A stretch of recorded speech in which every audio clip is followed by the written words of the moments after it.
তো এই যে আমার সেকেন্ড পার্ট জামাই ষষ্ঠীর আমি হচ্ছে বাড়িতে পুজো করে এবার দিদির বাড়িতে চলে গেলাম, কারণ দুপুরবেলায় নিমন্ত্রণ প্রবীণের দিদির বাড়িতে। তো আমি তো আজকে উপোসের মতনই আছি, কারণ অন্ন তো খাবো না। তো এই যে দিদির বাড়ি কলিং বেল প্রেস করে দিলাম, আর পেহেল তো কোলে চলে এসেছে নিজের মামামের বাড়িতে। আর বাবা দরজা খুলতেই দেখি দিদি ক্যামেরা নিয়ে হাজির, কারণ দিদি নিজের ব্লগও করছে। তো বসে পড়লাম দিদির বাড়িতে। আমার গুচ্ছু সোনা এই দেখো পেহেলকে দেখতে ওর মাম্মাম মুখে নিয়ে আদর করা শুরু করে দিল।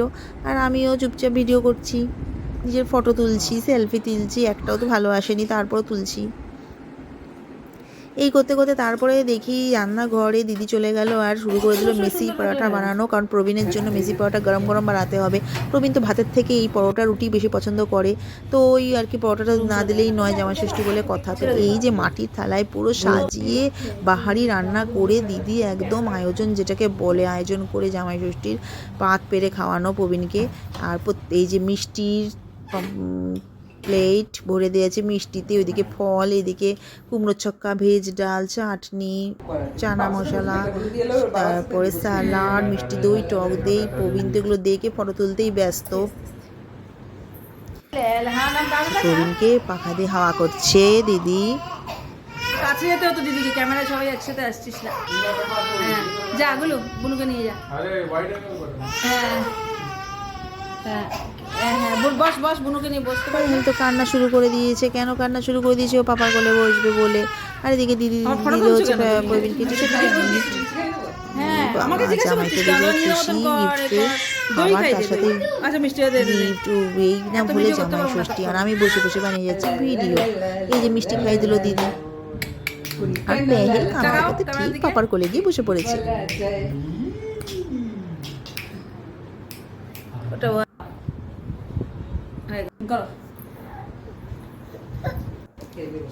মিষ্টি খাই দিচ্ছে দিদি প্রবীণকে। আবার গিফট, তখন গিফট নিতে গিয়ে পেহেল এত কাঁদছিল, তো ওই দেওয়া দেওয়াটা হয়নি, গিফট দেওয়া আর নেওয়া তো ওইগুলো হলো। এই যে আবার দিদি দেখাচ্ছে যে পাঞ্জাবিটা ভালো হয়েছে কি হয়নি, দিদিকে মানে প্রবীণকে দেখাচ্ছিল দিদি। আর এই যে প্রবীণ খাচ্ছে আর আমি ভিডিও করছি আর লেগ পুলিং করে যাচ্ছি জামাইকে।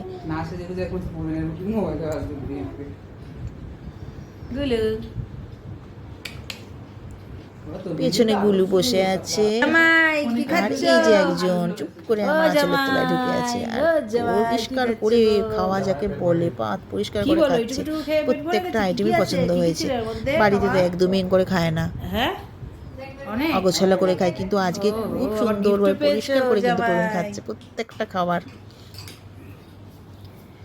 তারপরে তো আমরা সেই আইসক্রিম, যেটা হচ্ছে প্রবীণ খাইনি, আমরা সবাই মিলে সেই আইসক্রিমগুলো শেয়ার করে খাচ্ছি আর গল্প করছি। আমার এই যে ষষ্ঠীর দিন যে সবাই মিলে গেলাম, একসাথে হলাম, গল্প করছি, আমার এগুলোই সবচেয়ে বেশি ভালো লাগে। তো এই যে পেহেল বাবার সঙ্গে খেলছে আর আমরা আইসক্রিম খাচ্ছি, ভিডিও করছি, গল্প করছি। তারপরে পেহেলকে খাটে শুয়ে দেওয়া হলো, আর এই যে খাটে দিদির সঙ্গে খেলছে, বড় দিদি পাপেলের সঙ্গে, পাপেল দিদির সঙ্গে খেলছে।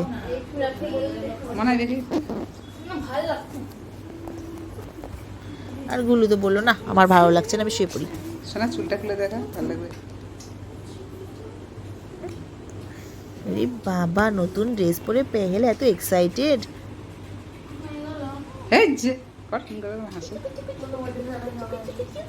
অনেকক্ষণ ধরে খেলু খেলু করছে আর আমরা এদিকে গল্প করছি।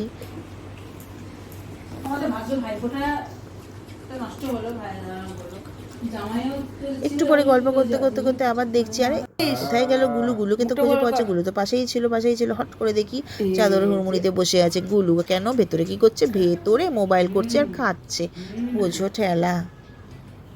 তারপরে যাই হোক গল্প টল্প করে আর কি করবো, শরীরটা সবারই উপোস করার কারণে ক্লান্ত। তো আমি বললাম না আজকে বাড়ি চলে যাই, চাবি নিতে ভুলে গেছিলাম, দিদি উপর থেকে চাবি ছুড়ে দিল। আর আমি আর প্রবীণ আর পেহেল এখন বাড়ি যাওয়ার জন্য রেডি।